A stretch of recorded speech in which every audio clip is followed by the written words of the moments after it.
We're traveling with my boyfriend, 29 male, his brother and his partner. We went on a cruise and got extremely drunk. I have a good tolerance generally, but yesterday for the first time I blacked out. I don't remember how I got to my cabin and I woke up naked.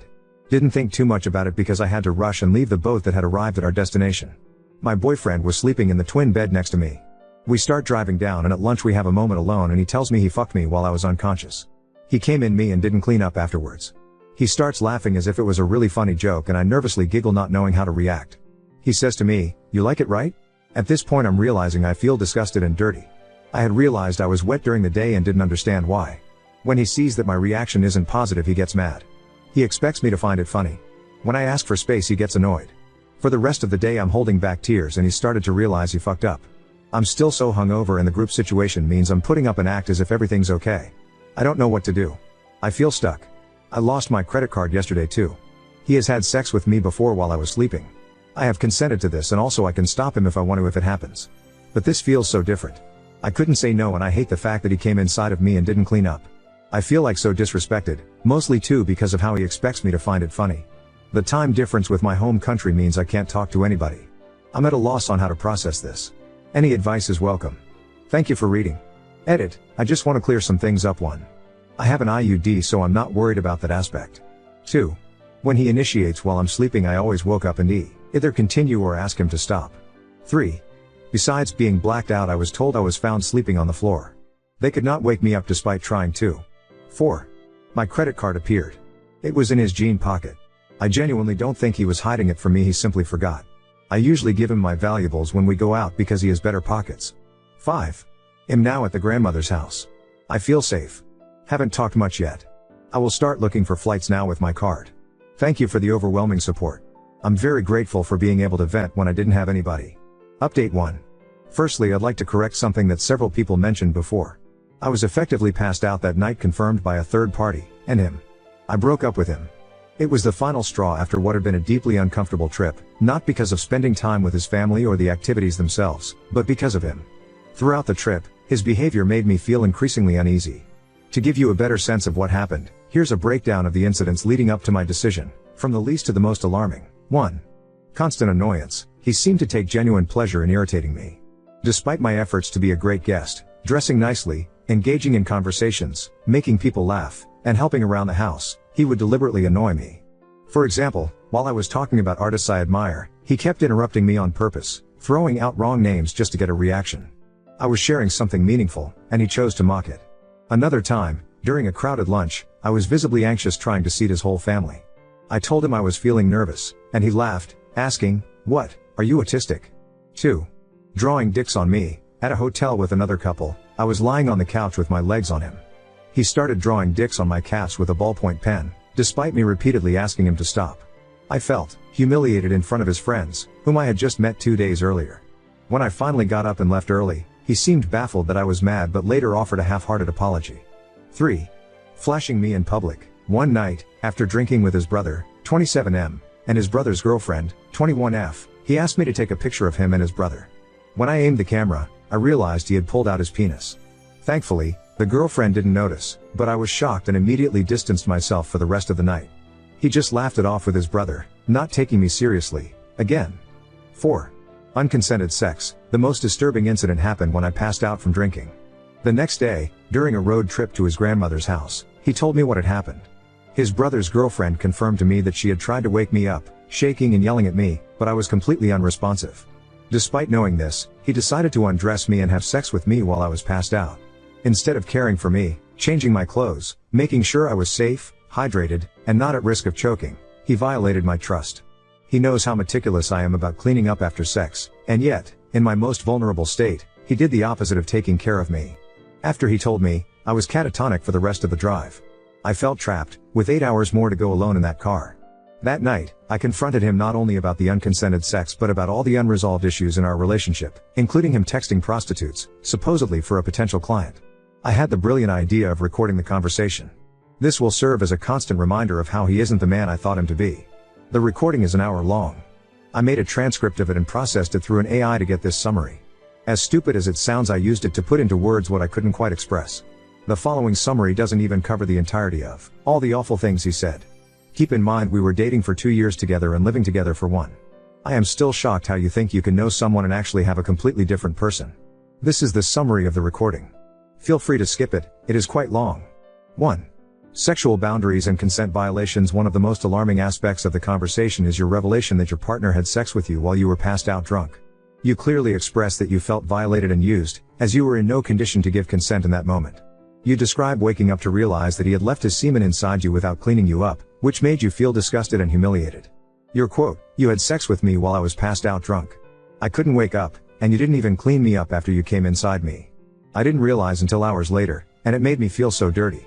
In response, he offers a weak apology, trying to justify his actions by saying he thought he had your prior consent, but clearly didn't understand that consent must be ongoing and cannot be given when someone is incapacitated.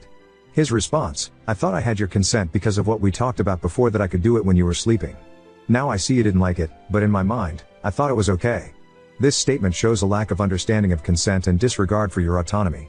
Even more concerning is that when you first brought it up, he laughed at the situation, showing a lack of empathy and a clear dismissal of the seriousness of the violation. 2. Humiliation and disrespectful actions. You mentioned several instances where your partner humiliated or disrespected you in public and private, such as drawing penises on your body without your consent and flashing you in front of others. These actions made you feel deeply embarrassed and devalued, especially when they occurred in front of his friends, whom you had just met. Your quote, "You drew penises on my body in front of your friends, and I felt humiliated. I barely knew these people, and you made me feel exposed and embarrassed." Rather than understanding your discomfort, he minimizes the situation, framing it as a harmless joke and dismissing your reaction as an overreaction. His response, "I don't see why you're so upset. Drawing penises on you is just a sign of affection to me, it's not a big deal. I thought we were all friends, and you're being insecure." This response is highly problematic as it shows a lack of respect for your feelings and boundaries. By framing your discomfort as insecurity, he invalidates your experience and shifts the blame onto you. 3. Dismissive attitude toward your emotions. Throughout the conversation, he repeatedly dismisses your emotions, making you feel as though you are overreacting or that your feelings are not valid. This is a common tactic in emotional manipulation known as gaslighting, where the perpetrator makes the victim doubt their own perceptions and feelings. Your quote, "I've been asking you to stop doing these things that make me feel disrespected, but you keep ignoring my boundaries. It's exhausting to constantly ask for basic respect." His response, "I think you're getting too hung up on these small things. You're overreacting to things like the drawing and the flashing. It's not that serious." By telling you that you're overreacting, he is invalidating your very real and reasonable feelings of discomfort and disrespect. This behavior erodes your confidence in standing up for yourself and contributes to your emotional exhaustion. 4. Inconsistent apologies and lack of accountability. He apologizes several times throughout the conversation, but his apologies are often followed by excuses or justifications, which undermines their sincerity. Rather than taking full accountability for his actions, he frequently deflects or tries to rationalize his behavior, making it difficult. Are you to trust that he will change? Your quote, "It's not just one thing, it's been a series of events that have made me feel disrespected and like I'm just your F/CK toy. I don't feel like you're my best friend. I can't trust you when you keep crossing my boundaries." His response, "I'm sorry, but I didn't think it was that big of a deal. I've been messing up a lot, but these things aren't who I am. I think it's just a bad string of events. We can work it out together." By downplaying the significance of his actions, he is avoiding the responsibility of truly understanding and addressing your feelings. His apologies lack depth and reflection, leaving you feeling unheard and dismissed. 5. Failure to prioritize emotional intimacy. You express feeling like you're not part of a true partnership and that he doesn't prioritize emotional intimacy with you. You feel like you're being treated more like an accessory or an object than a partner, despite making significant efforts to maintain the relationship. Your quote, "I don't feel like we're a team anymore. I've been making so much effort to be a good partner, but it feels like I'm just here for your benefit, not as an equal." His response, "I love you, and I want to make this work, but I feel like maybe you've been wanting to break up for a while. I think you're being hard on me." Rather than acknowledging your feelings of emotional neglect, he shifts the focus to whether or not you've been considering a breakup, subtly guilt-tripping you and avoiding addressing the core issue of emotional intimacy.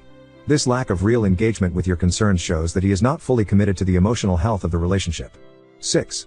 Gaslighting and emotional manipulation. There are several moments where he uses gaslighting to make you question your reactions, particularly when he tells you that you're being too sensitive or overreacting. This tactic undermines your trust in your own emotions and perceptions, causing you to doubt yourself. Your quote, "Every time I bring up how much these things hurt me, you act like I'm overreacting. It makes me feel like I'm crazy for wanting basic respect." His response, "I think you're still mad about the sex incident, and that's why you're holding on to this. I've apologized, and I've been trying to make it right, but you're not letting it go." By framing your sustained hurt as unreasonable or excessive, he is invalidating your pain and making it seem like the issue is with your inability to move on, rather than with his actions. 7. Emotional exhaustion and unequal effort. You repeatedly express how emotionally drained you are from constantly having to explain your feelings and ask for respect. You feel like you've been putting in significant effort to make the relationship work, but he hasn't been reciprocating that effort. Your quote, "I've been putting so much effort into being a good guest on this trip, trying to be nice, looking good, and being social, but I feel like it's all for nothing because you don't make me feel valued." His response, "I know you've been making a lot of effort, and I appreciate it, but I feel like maybe you're expecting too much from me." This response further highlights the imbalance in the relationship. Rather than recognizing the unequal emotional labor you're carrying, he subtly shifts the responsibility back onto you, implying that you are asking too much. I wish I could upload the original audio without compromising privacy. It is so much worse than what's written above, but at least this gives you a gist of how insensitive he was being.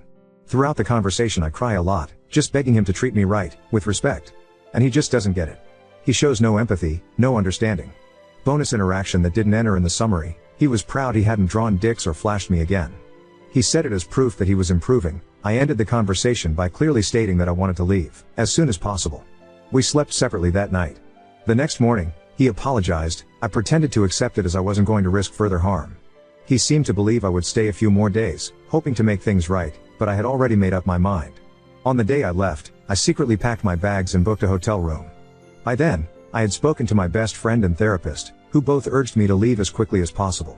They gave me the strength to act, as I had been in such a shutdown state that I didn't know if I could do it alone. The first person I told I was leaving was his grandmother, a woman I love and admire. She's the kindest, most joyful person, and I had planned to make up an excuse for leaving. After dinner I got her to sit down with me alone in a nonchalant way that wouldn't raise suspicions. Instead of lying, I broke down and told her the truth about the unconsensual sex. She held me as I cried for the first time since it happened, and she stayed with me, comforting me as I continued to sob.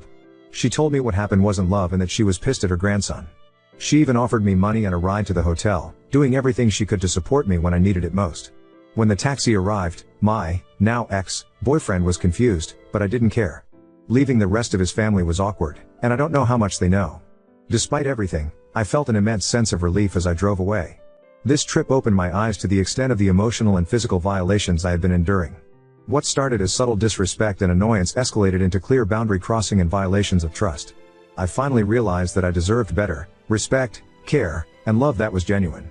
Walking away wasn't easy, but it was necessary for my well-being. With the support of those who truly care for me, I know I'll be able to heal and move forward from this chapter of my life. I am now safe at home and have not drunk for a whole week. During the past months I had become dependent on alcohol, and during the vacation it turned into full-out abuse. I have had enough and I feel so much better. That beer at 6 p.m. fools you into thinking it makes you feel better, and then it ends up in you being wasted. I do not miss being hungover every day. Slowly rebuilding my life and self-love, taking the time to process what happened with compassion, one day at a time. I started running, yoga and meditating. Very motivated to finish my degree and get a job I actually enjoy. I feel excited for the future. I am much more at peace. If you are curious of another issue we had in our relationship, this is a post I made about him a couple of months ago. Again, you can see how he clearly disrespects my boundaries despite me being abundantly clear I was not okay with his relationship with my sister. I want to thank the people that responded to my original post, when I found out I was completely alone on an 8-hour car ride and due to the time difference I couldn't call home. You made me realize that I was not crazy, that my feelings were okay. I am so grateful for everybody that read and took time out of your day to answer. Lastly, I have also seen an uptick in posts with situations similar like mine. Women feeling disrespected by people that trust in sexual manners. I want you to know it is not okay. Consent is explicit and ongoing. Your partner's priority should be to make you always feel comfortable. If they do something they know is out of line, they do not love you, they love having you around. I am having a hard time accepting what happened. I feel lost, lonely, and confused.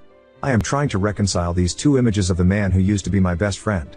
This trip was supposed to be a reward for both of us after a really challenging time where he did an amazing job of supporting me. He supposedly started therapy after I left the trip, but later I cut contact with him. He has texted me 2 times since, once saying that he wished he could delete what happened and another time saying he hoped I was okay. I was hoping to get more support back home, but unfortunately the subject is so hard/uncomfortable to talk about that everybody wants to tiptoe around it. He is still traveling and I have no idea when and if he will return. Despite ending on such a positive note, I sometimes feel I try to convince myself that what he did isn't that bad and that he is willing to change. I am so baffled by how someone I knew for 2 years could do such a 180 on me. Some of my friends say he was like this because we were in his home country and not back in my home country where we used to live together. Any advice on how to move on is welcome. Thank you. Now on to second story. Husband accused me of neglecting motherly duties when I refused to cook Thanksgiving dinner after 15 years of stress. For the past 15 years, I, 38F, have been the one cooking Thanksgiving lunch, or at least the turkey and most of the food. It's been a tradition, but this year, I'm completely burned out. I'm a teacher with 4 kids, ages 2 to 15, and this year has been especially stressful with work, parenting, and school. I just don't have the energy to take on such a big responsibility again. I suggested that my sister-in-law, Sil1, who just moved into a new house, should maybe host this year, and could make the turkey. She's a stay-at-home mom with 1 child, 11 months old, so I thought it wouldn't be too much to ask. My mother-in-law immediately shut that idea down, saying Sil1 is unreliable and might not wake up early enough to make it. How is that my problem? I then suggested my brother-in-law's wife could also take on the responsibility. They got married this summer but have been together for over 5 years. She's never cooked a turkey before, but my mother-in-law said, the turkey cooks itself, so I don't see why she can't give it a try. Everyone else shows up to eat every year without lifting a finger, but when I suggest not cooking this year, it's suddenly a crisis. When I told my husband I wasn't cooking, he said I'm just resentful because his parents helped Sil1 buy her house. That's not true. I even suggested Sil2 could make the turkey. Then he brought up that I'm mad because every time we have a date night, his parents tell my older daughter, who babysits her siblings, that we're neglecting our responsibilities as parents. I pointed out how unfair that is, but he just said, we're the most stable, so that's why we're always asked to take on more. My husband thinks my decision not to cook has less to do with stress and more to do with his family. He said I only decided not to cook after my mom said she wouldn't be coming over. My mom has been battling breast cancer for the past 10 months and just wants to stay home this year and avoid being around so many people. Last year, my parents spent Thanksgiving with my sister, who couldn't travel, but I still cooked for his family. In the past, I hosted Thanksgiving at our house because my family and siblings were coming over, but I've still made the turkey for his family for the last 15 years, even the years we hosted for only his side. So the idea that I'm refusing because it's his family isn't true. My husband also said I have 5 days to rest before Thanksgiving and doesn't understand why I can't just cook the turkey. I explained I don't want the responsibility of waking up early, making the turkey, and dealing with everyone asking me, is it almost done? For once, I just want to show up, sit down, and eat, like everyone else does. He threw in that I've been hosting Thanksgiving for the last 7 years, which I pointed out is exactly why I'm tired. When I told him I didn't want to do it, he accused me of neglecting my motherly duties, which really hurt. Why should I always be expected to take on the stress of cooking when others don't have to because they can't or don't want to? Well, I don't want to this year either. Update 1. After a lot of back and forth with my husband, here's where things stand. I told him that for lunch, the kids and I would be going over to my mom's house. She's recovering from breast cancer and just wants a quiet day, so I want to spend time with her. I told my husband he was welcome to join us or not, his choice. He asked if I could meet him halfway by popping the turkey in the oven before leaving for my mom so his family could eat at 3. I said no, but I'd be willing to cook the turkey if dinner was pushed to 6, giving me more time to prepare on my terms. He said that was too late. He then suggested his mom could cook the sides, and I'd just handle the turkey. Again, I said I'd only do it if dinner was moved to 6. When he refused, I stood firm and said no. I want to bring something easy this year, like sodas and desserts, just like everyone else gets to do. I'm tired of being the one responsible for the main dish when others can step up. For context, we live next door to his parents and his sister, so the constant expectations from his family are exhausting. My husband and I share the household responsibilities equally. He does all the daily cleaning, even when we aren't hosting, and we both handle the kids' baths, school drop-offs, and pickups. I'm not complaining about him at all. The issue is with his family. His family keeps insisting the others can't cook or host because they're incompetent. But the real problem is that my in-laws coddle them and never let them take responsibility for anything. That's not my problem to solve. I just want a break from being the one carrying the load every year. I'm sticking to my boundaries. If they think no one else is capable of cooking, then they can deal with the consequences, not me. Also, I had said since last month that I didn't want to host or cook, so this is not new information to his family. Update 2. Someone asked how it became the tradition of me making the turkey. My mill rarely made a turkey. They usually went to my husband's paternal grandparents' house. Him and the cousins are all the same age, so once everyone got married, his aunts and cousins started doing their own thing. I got handed the job of turkey because my mill said her oven was too small to fit the turkey. She has one of those built-in wall ovens from the 80s. The first year before we were living next to them, she came over and brought it prepped and put it in the oven herself and would come by to check it. Every year after that I was tasked to do it by myself. So for the first 7 years of me making it, we would have carried it in the car over to their house. Also, in years past we would have a second turkey made fried or smoked by my Phil. No one liked it or would eat it, so it would go to the dog. I was still making the main turkey that was just a second one.